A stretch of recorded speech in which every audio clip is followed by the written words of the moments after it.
Why are we still seeing cases of plague, and what symptoms should you look out for? Plague cases in the US, what you need to know about infamous infection. A new case of the plague has been detected in the US. Why is the infamous infection still a thing, and what symptoms do you need to be aware of?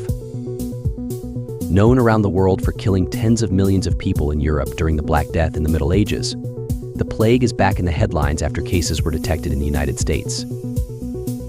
Health officials in the state of Colorado have just confirmed a human case of the infamous but rare bacterial infection, which today is easily treated with antibiotics.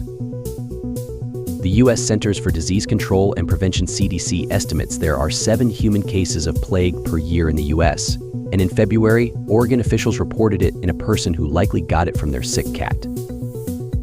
Surprised to hear the plague is still around? Here's what you need to know. What is the plague? The bubonic plague is the most common form of the bacterial infection, which spreads naturally among rodents like rats. There are 2 other forms of the plague: septicemic plague, which spreads through the whole body, and pneumonic plague, which infects the lungs. Bubonic plague causes painfully swollen lymph nodes that are most commonly found in the groin, armpit, and neck, called buboes. It will often advance and turn into the other 2 forms of plague if untreated. Other symptoms of the plague include sudden high fever and chills, headaches and pain in the abdomen, legs, and arms, according to the Cleveland Clinic. How do you get it? The bacteria is transmitted through the bites of infected fleas, which spread it between rodents, pets, and humans. People can also get plague through touching infected bodily fluids, so health experts recommend taking extra care when handling dead or sick animals. The plague can also spread through the respiratory droplets of a patient who has pneumonic plague. Pneumonic plague is the most deadly and easiest to spread, with a nearly 100% fatality rate untreated, said Lisa Morisi, a microbiologist and immunologist at the Tulane University School of Medicine. Where are cases of the plague most common? In the US, most cases happen in rural areas of northern New Mexico, northern Arizona, southern Colorado, California, southern Oregon, and far western Nevada, according to the CDC. Worldwide, plague is found the most in Congo, Madagascar, and Peru, according to the World Health Organization (WHO).